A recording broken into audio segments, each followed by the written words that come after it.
जब कोई योद्धा अपने लोगों की रक्षा के लिए खड़ा होता है, तब उसका शरीर अकेले लड़ता है, लेकिन उसकी आत्मा के साथ पूरा राष्ट्र खड़ा होता है। ये कहानी सिर्फ एक राजा की नहीं है। ये कहानी है मिट्टी की, संस्कृति की, धर्म की और उस आग की जो इंसान के अंदर तब जलती है जब उसके अस्तित्व पर हमला किया जाए। लेखक हमें उस दौर में ले जाते हैं जहां भारत छोटे छोटे राज्यों में बंटा हुआ था। हर राजा अपनी सत्ता बचाने में लगा था, लेकिन सरहदों के बाहर एक ऐसा तूफान उठ रहा था जो सिर्फ जमीन नहीं, लोगों की पहचान मिटा देना चाहता था। उत्तर भारत का आसमान डर से भरा हुआ था।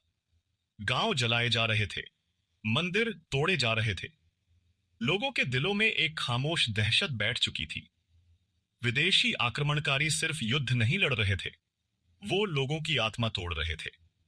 उस समय ज्यादातर राजा अपने छोटे छोटे स्वार्थों में उलझे हुए थे।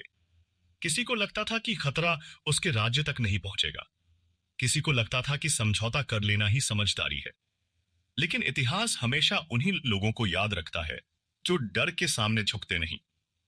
इसी अंधेरे समय में जन्म होता है सुहेलदेव का, एक ऐसा युवा राजा जो सिर्फ तलवार चलाना नहीं जानता, बल्कि इंसानों के दिल पढ़ना भी जानता है।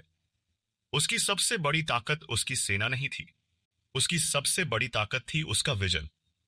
उसे समझ आ चुका था कि अगर भारत के राजाओं ने एक होकर मुकाबला नहीं किया तो आने वाली पीढ़ियां गुलामी में पैदा होंगी। लेकिन क्या सिर्फ साहस काफी होता है? क्योंकि सुहेलदेव के सामने दुश्मन सिर्फ बाहर नहीं था, असली दुश्मन था अंदर का बंटवारा। जाति, अहंकार, सत्ता की भूख और वो राजे महाराजे जो अपने छोटे फायदे के लिए पूरे राष्ट्र को खतरे में डाल रहे थे। अमीश इस कहानी में बहुत गहराई से दिखाते हैं कि किसी भी सभ्यता को खत्म करने के लिए बाहरी दुश्मन से ज्यादा अंदर की कमजोरी जिम्मेदार होती है। सुहेलदेव बचपन से ही अलग था। जहां दूसरे राजकुमार शानो शौकत में खोए रहते थे, वहीं सुहेलदेव आम लोगों के बीच जाकर उनकी तकलीफें समझता था। उसने भूखे बच्चों को देखा था, उसने युद्ध में मरे सैनिकों की विधवाओं की आंखों में वो दर्द देखा था जो शब्दों में बयान नहीं हो सकता। और शायद यही दर्द उसे बाकी राजाओं से अलग बनाता है। उसके गुरु ने उससे एक बार कहा था, राजा वो नहीं जो सिंहासन पर बैठता है, राजा वो है जो अपने लोगों के दर्द को अपने सीने में उठाता है। यही बात सुहेलदेव के अंदर आग बनकर जलने लगी। लेकिन दूसरी तरफ दुश्मन तेजी से बढ़ रहा था। उनका नेता सिर्फ एक योद्धा नहीं था, बल्कि एक ऐसा इंसान था जो डर को हथियार की तरह इस्तेमाल करता था। वो जानता था कि अगर लोगों के दिलों में भय बैठ जाए तो युद्ध तलवार से पहले ही जीत लिया जाता है। गांवों में अफवाहें फैल रही थीं, लोग अपने बच्चों को लेकर भाग रहे थे, मंदिरों की घंटियों की जगह चीखें सुनाई देने लगी थीं। और यहीं से शुरू होती है सुहेलदेव की असली यात्रा। वो समझ चुका था कि अकेले लड़कर जीतना नामुमकिन है। उसे भारत के अलग अलग राजाओं को एकजुट करना होगा। लेकिन क्या इंसानों का अहंकार किसी भी बाहरी दुश्मन से बड़ा नहीं होता? हर राजा खुद को सबसे शक्तिशाली समझता था, कोई दूसरे की बात सुनने को तैयार नहीं था। सुहेलदेव एक राज्य से दूसरे राज्य जाता है, लोगों को समझाता है, राजाओं से विनती करता है कि ये सिर्फ उनकी लड़ाई नहीं, पूरे भारत की लड़ाई है। लेकिन उसे हर जगह अपमान मिलता है। किसी ने उसका मजाक उड़ाया, किसी ने उसे अनुभवहीन कहा और किसी ने साफ शब्दों में कहा, जब खतरा हमारे दरवाजे तक आएगा तब देखा जाएगा। यही इंसानी फितरत है। लोग तब तक खतरे को सच नहीं मानते जब तक आग उनके घर तक न पहुंच जाए। फिर भी सुहेलदेव हार नहीं मानता, क्योंकि कुछ लोग जीतने के लिए नहीं लड़ते, वो इसलिए लड़ते हैं क्योंकि लड़ना जरूरी होता है। धीरे धीरे उसके आसपास ऐसे लोग जुड़ने लगते हैं जो सिर्फ सत्ता नहीं, अपने धर्म और संस्कृति को बचाना चाहते हैं। किसान, सैनिक, साधु, आम नागरिक, हर वो इंसान जिसे महसूस हो चुका था कि अगर अब आवाज नहीं उठाई गई तो शायद कभी मौका नहीं मिलेगा। और इसी बीच कहानी में आता है वो मोड़ जो सब कुछ बदल देता है।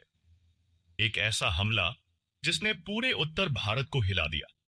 खून से रंगी धरती, जलते हुए गांव और हजारों बेगुनाह लोगों की मौत। उस रात सुहेलदेव पहली बार टूटता है। उसे एहसास होता है कि अब यह सिर्फ युद्ध नहीं रहा, यह अस्तित्व की लड़ाई बन चुकी है। और उसी रात वो एक कसम खाता है, जब तक मेरी सांस चलेगी मैं इस धरती को झुकने नहीं दूंगा। यही वो पल था जहां एक राजा, एक लेजेंड बनना शुरू हुआ। उस कसम के बाद सुहेलदेव पहले जैसे राजा नहीं रहे। अब उनकी आंखों में सिर्फ गुस्सा नहीं था, वहां एक ऐसा संकल्प था जो इंसान को मौत से भी बड़ा बना देता है। उन्होंने समझ लिया था कि आने वाला युद्ध सिर्फ तलवारों का नहीं होगा, बल्कि मानसिक शक्ति, रणनीति और विश्वास का होगा। क्योंकि दुश्मन संख्या में बड़ा था, निर्दयी था और लगातार जीतते जीतते उसे अपनी अजेयता पर घमंड हो चुका था। लेकिन इतिहास की सबसे खतरनाक चीज मन की ताकत नहीं होती, उसका अहंकार होता है। सुहेलदेव ने सबसे पहले अपनी सेना को बदलना शुरू किया। उन्होंने सैनिकों को सिर्फ लड़ना नहीं सिखाया, बल्कि यह सिखाया कि वे किसके लिए लड़ रहे हैं। एक सैनिक जिसने अपने उद्देश्य को समझ लिया हो, उसे हराना लगभग नामुमकिन हो जाता है। गांवों के युवा, किसान, शिकारी, यहां तक कि साधु संत भी इस संघर्ष में शामिल होने लगे। पूरा वातावरण धीरे धीरे बदल रहा था। डर की जगह क्रोध जन्म ले रहा था। लेकिन अंदर ही अंदर सुहेलदेव जानते थे कि सिर्फ भावनाओं से युद्ध नहीं जीते जाते। उन्हें एक ऐसी रणनीति चाहिए थी जो दुश्मन ने कभी सोची भी ना हो। इसी दौरान अमिश कहानी में एक बेहद गहरी बात बताते हैं। जब सभ्यता पर हमला होता है, तब तटस्थ रहना भी एक अपराध बन जाता है। यही बात सुहेलदेव हर सभा में कहते थे। वो राजाओं से पूछते, अगर आज तुम किसी और का राज्य जलते हुए देखकर चुप हो, तो कल तुम्हारे महल भी राख बनेंगे, तब तुम्हारे लिए कौन खड़ा होगा? कुछ राजा उनकी बात समझने लगे थे, लेकिन कई अभी भी अपने अहंकार में अंधे थे। उन्हें लगता था कि उनका किला मजबूत है, उनकी सेना बड़ी है और खतरा उनसे दूर है। यही इंसानी कमजोरी हर युग में सभ्यताओं को तोड़ती आई है। लोग तब तक एक नहीं होते जब तक सब कुछ टूटने न लगे। इसी बीच दुश्मन का सेनापति लगातार आगे बढ़ रहा था।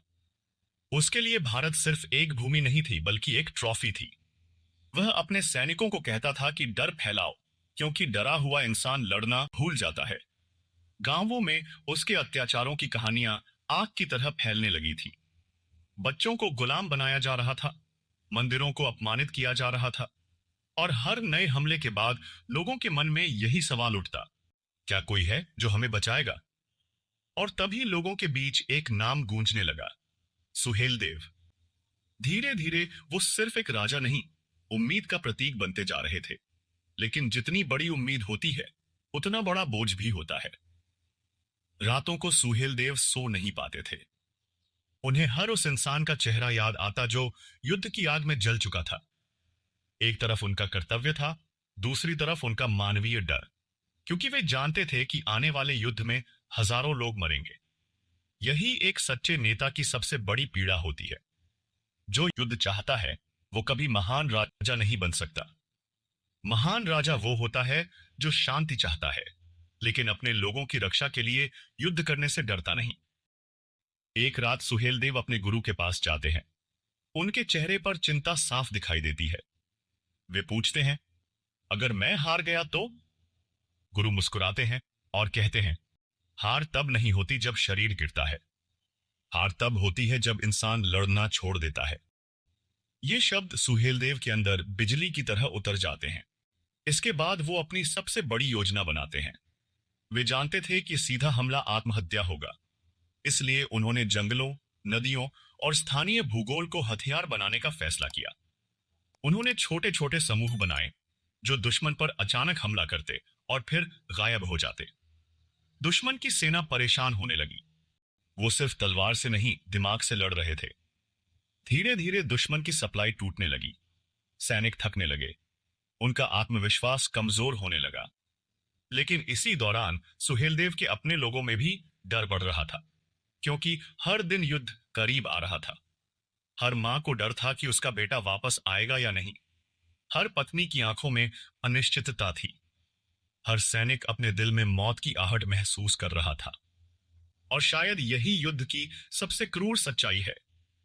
युद्ध सिर्फ मैदान में नहीं लड़ा जाता, युद्ध उन घरों में भी लड़ा जाता है जहां लोग अपने प्रियजनों के लौटने का इंतजार करते हैं। इसी तनाव के बीच एक गद्दार सामने आता है। एक ऐसा व्यक्ति जो सत्ता और लालच के लिए अपने ही लोगों की जानकारी दुश्मन तक पहुंचाने लगता है।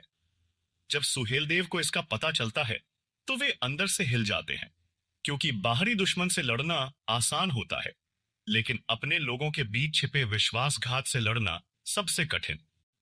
फिर भी वे टूटते नहीं।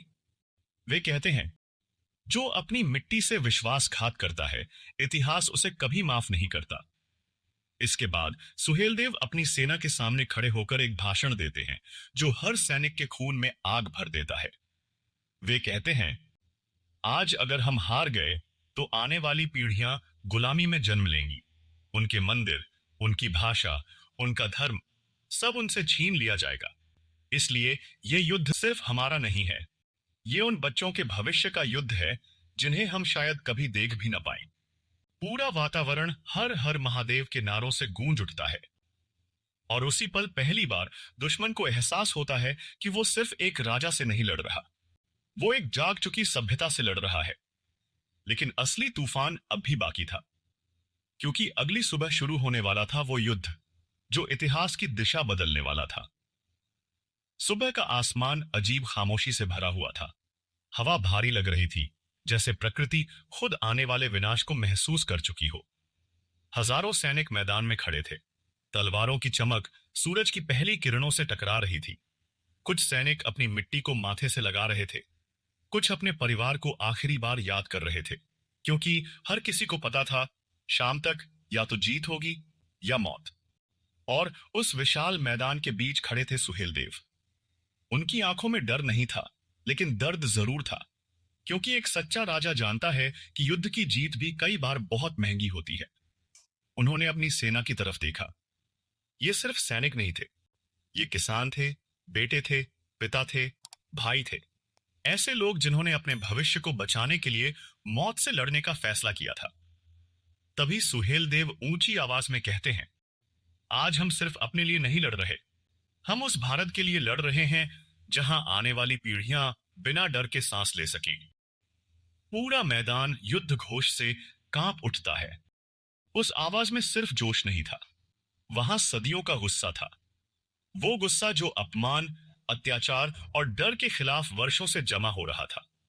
दूसरी तरफ दुश्मन की सेना विशाल थी।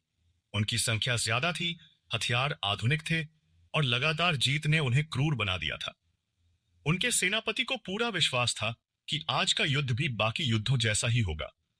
उसके लिए भारत के राजा कमजोर और बिखरे हुए थे, लेकिन उसे यह नहीं पता था कि जब एक सभ्यता जागती है तो उसकी ताकत संख्या से नहीं मापी जाती। युद्ध शुरू होता है। धरती कांप उठती है। घोड़ों की आवाजें, तलवारों की टक्कर, चीखें, युद्ध घोष, पूरा वातावरण खून और आग से भर जाता है।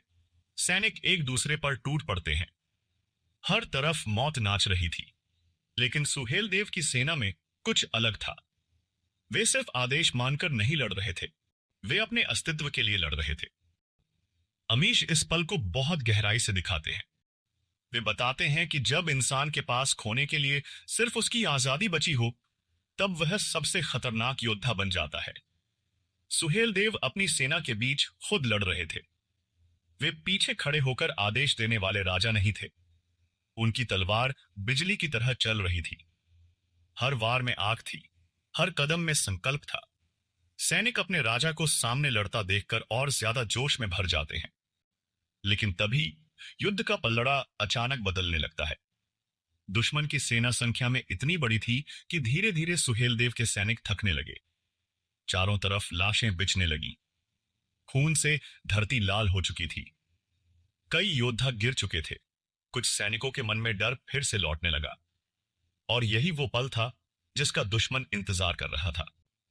उनका सेनापति जोर से चिल्लाता है, इनका हौसला तोड़ दो, जीत हमारी होगी। लेकिन तभी सुहेलदेव कुछ ऐसा करते हैं जिसकी किसी ने कल्पना नहीं की थी। वे सीधे दुश्मन की सबसे मजबूत टुकड़ी पर हमला बोल देते हैं। यह कदम बेहद खतरनाक था। अगर वे गिर जाते, पूरी सेना टूट जाती। लेकिन कई बार इतिहास उन्हीं लोगों द्वारा लिखा जाता है जो असंभव जोखिम उठाते हैं। सुहेलदेव अपने सैनिकों से कहते हैं, जो अपनी धरती से प्रेम करता है वो मेरे साथ चले। और फिर शुरू होता है युद्ध का सबसे भयानक हिस्सा। तलवारें टूट रही थीं, शरीर गिर रहे थे, चीखें आसमान चीर रही थीं, लेकिन सुहेलदेव रुक नहीं रहे थे। उनकी आंखों में अब सिर्फ एक लक्ष्य था, दुश्मन का अंत। उसी समय उनकी रणनीति असर दिखाने लगती है। जंगलों में छिपे सैनिक अचानक पीछे से हमला करते हैं। दुश्मन की सेना घिरने लगती है, उनके घोड़े बिखर जाते हैं, सप्लाई रुक जाती है। पहली बार दुश्मन के चेहरों पर डर दिखाई देता है, क्योंकि उन्हें एहसास हो चुका था ये कोई साधारण युद्ध नहीं है, ये उस सभ्यता की लड़ाई है जो मिटने से इनकार कर चुकी है। युद्ध घंटों तक चलता रहता है, सूरज ढलने लगता है। दोनों तरफ हजारों लोग मारे जा चुके थे, लेकिन धीरे धीरे पलड़ा सुहेलदेव की तरफ झुकने लगता है। दुश्मन के सैनिक भागने लगते हैं, उनका सेनापति गुस्से और भय से पागल होने लगता है। तभी उसका सामना सीधे सुहेलदेव से होता है। पूरा मैदान जैसे थम जाता है। दोनों योद्धा आमने सामने खड़े थे। एक तरफ अहंकार था, दूसरी तरफ अपने लोगों के लिए जलता हुआ संकल्प। उनकी तलवारें टकराती हैं। हर वार मौत लेकर आ रहा था। दुश्मन शक्तिशाली था, अनुभवी था, लेकिन सुहेलदेव के अंदर कुछ और ही जल रहा था। वो सिर्फ खुद के लिए नहीं लड़ रहे थे, उनके पीछे पूरा भारत खड़ा था। और फिर एक अंतिम वार। दुश्मन जमीन पर गिर जाता है। पूरा मैदान कुछ सेकंड के लिए शांत हो जाता है। फिर अचानक आसमान नारों से गूंज उठता है। उस पल सिर्फ एक राजा की जीत नहीं हुई थी, उस दिन एक सभ्यता ने खुद को बचा लिया था। लेकिन सबसे भावुक पल अब भी बाकी था। युद्ध खत्म होने के बाद सुहेलदेव मैदान में चारों तरफ देखते हैं। हर तरफ लाशें थीं, अपने लोग, अपने सैनिक, वो लोग जिन्होंने उन पर भरोसा किया था। उनकी आंखों में आंसू आ जाते हैं, क्योंकि एक सच्चा विजेता कभी युद्ध का जश्न नहीं मनाता, वो उसकी कीमत समझता है। और तभी उन्हें एहसास होता है, इतिहास सिर्फ जीतने वालों को याद नहीं रखता, इतिहास उन लोगों को याद रखता है जिन्होंने दूसरों के भविष्य के लिए खुद को कुर्बान कर दिया। युद्ध खत्म हो चुका था, लेकिन मैदान में फैली खामोशी किसी भी चीख से ज्यादा डरावनी थी। हवा में अभी भी धुएं और खून की गंध थी। टूटे हुए हथियार, घायल सैनिक और उन हजारों लोगों की लाशें जो कुछ घंटों पहले तक जिंदा थे। जीत मिल चुकी थी, लेकिन उसकी कीमत इतनी बड़ी थी कि खुशी भी दर्द के आगे छोटी लग रही थी। सुहेलदेव धीरे धीरे उस मैदान में चलते हैं। हर कदम के साथ उन्हें अपने सैनिकों के चेहरे दिखाई देते हैं। वो युवा लड़का जिसने युद्ध से पहले कहा था कि जीतकर अपनी मां के लिए नया घर बनाएगा, वो बूढ़ा सैनिक जिसने आखिरी सांस तक तलवार नहीं छोड़ी, वो किसान जिसने पहली बार हथियार उठाया था ताकि उसके बच्चों का भविष्य सुरक्षित रह सके। यही युद्ध की सच्चाई है। इतिहास किताबों में सिर्फ विजेता का नाम लिखता है, लेकिन असली जीत उन अनगिनत लोगों के बलिदान से बनती है जिनका नाम कोई याद नहीं रखता। सुहेलदेव घुटनों के बल बैठ जाते हैं। उनकी आंखों में आंसू हैं, क्योंकि उन्होंने सिर्फ दुश्मन को नहीं हराया, उन्होंने अपने लोगों को खोया भी है। तभी उनके गुरु उनके पास आते हैं और धीरे से कहते हैं, आज तुमने सिर्फ एक युद्ध नहीं जीता, तुमने आने वाली पीढ़ियों को जीने का अधिकार दिया है। ये शब्द सुनकर सुहेलदेव आसमान की तरफ देखते हैं। शायद पहली बार उन्हें एहसास होता है कि एक राजा का जीवन उसका अपना नहीं होता, उसका हर फैसला हजारों लोगों की किस्मत तय करता है। धीरे धीरे जीत की खबर पूरे भारत में फैलने लगती है। गांवों में मंदिरों की घंटियां फिर बजने लगती हैं। लोग पहली बार खुलकर सांस लेते हैं। माताएं अपने बच्चों को सीने से लगाकर रोती हैं, लेकिन इस बार डर से नहीं, राहत से। लोगों के बीच एक ही नाम गूंज रहा था, सुहेलदेव। लेकिन सबसे दिलचस्प बात यह है कि इतने बड़े बलिदान और इतनी महान जीत के बावजूद इतिहास ने उन्हें वो जगह नहीं दी जिसके वे हकदार थे। यही सवाल अमिश पूरी कहानी के जरिए हमारे सामने रखते हैं। कई बार इतिहास सिर्फ उन लोगों द्वारा लिखा जाता है जिनके पास सत्ता होती है, और कई महान योद्धा समय की धूल में खो जाते हैं। लेकिन सच कभी पूरी तरह मिटता नहीं। वो कहानियों में जिंदा रहता है, लोगों की यादों में जिंदा रहता है, और कभी कभी किताबों के जरिए फिर लौटता है। अमीश त्रिपाठी ने Suheldev, the king who saved India के माध्यम से सिर्फ एक ऐतिहासिक कथा नहीं सुनाई, उन्होंने हमें याद दिलाया कि सभ्यताएं सिर्फ हथियारों से नहीं बचती, वे बचती हैं साहस से, एकता से, और उन लोगों से जो अपने व्यक्तिगत स्वार्थ से ऊपर उठकर समाज के लिए खड़े होते हैं। कहानी का सबसे बड़ा संदेश यही है, जब लोग आपस में बंट जाते हैं तब बाहरी दुश्मन मजबूत हो जाते हैं, लेकिन जब लोग एक हो जाते हैं तब सबसे शक्तिशाली साम्राज्य भी टूट जाते हैं। सुहेलदेव की सबसे बड़ी ताकत उनकी तलवार नहीं थी, उनकी सबसे बड़ी ताकत थी लोगों को जोड़ने की क्षमता। उन्होंने जाति, राज्य, भाषा और छोटे छोटे स्वार्थों से ऊपर उठकर लोगों को एक उद्देश्य दिया, और यही किसी भी महान नेता की पहचान होती है। आज भी अगर हम अपने आसपास देखें तो दुनिया बदल गई है, लेकिन इंसानी कमजोरियां वही हैं। लोग धर्म, राजनीति, जाति, भाषा और अहंकार के नाम पर बंट जाते हैं, और जब समाज अंदर से कमजोर हो जाता है तब कोई भी ताकत उसे तोड़ सकती है। यही कारण है कि ये कहानी सिर्फ इतिहास नहीं लगती, ये आज के समय का भी आईना बन जाती है। एक और गहरी बात जो ये किताब सिखाती है वो है फियर का सच। दुश्मन हमेशा डर फैलाकर जीतना चाहता था, क्योंकि डरा हुआ इंसान सोच नहीं पाता। लेकिन सुहेलदेव ने लोगों को डर से ऊपर उठना सिखाया। उन्होंने साबित किया कि साहस का मतलब डर का खत्म होना नहीं है, साहस का मतलब है डर के बावजूद सही चीज के लिए खड़े होना। और शायद यही हर इंसान की असली परीक्षा होती है, क्योंकि जिंदगी में भी हम सब किसी न किसी युद्ध से लड़ रहे होते हैं। किसी का युद्ध गरीबी से है, किसी का असफलता से, किसी का समाज से, और किसी का खुद के अंदर बैठे डर से। लेकिन जीत हमेशा उसी की होती है जो हार मानने से इनकार कर देता है। कहानी के अंत में सुहेलदेव किसी सम्राट की तरह गर्व महसूस नहीं करते। वे शांत रहते हैं, क्योंकि वे समझ चुके होते हैं कि असली महानता सत्ता में नहीं, सेवा में होती है। एक राजा की सबसे बड़ी उपलब्धि उसका महल नहीं, बल्कि उसके लोगों की सुरक्षित मुस्कान होती है। और शायद इसी वजह से सुहेलदेव सिर्फ एक हिस्टोरिकल कैरेक्टर नहीं रह जाते, वे एक सिंबल बन जाते हैं। करेज का सिंबल, सैक्रिफाइस का सिंबल, और उस विचार का सिंबल कि अगर इरादा मजबूत हो तो एक इंसान भी इतिहास की दिशा बदल सकता है। कई बार जब आपको लगे कि एक व्यक्ति कुछ नहीं बदल सकता, सुहेलदेव को याद करना, क्योंकि कभी कभी इतिहास को बचाने के लिए पूरी सेना नहीं, सिर्फ एक निडर इंसान काफी होता है।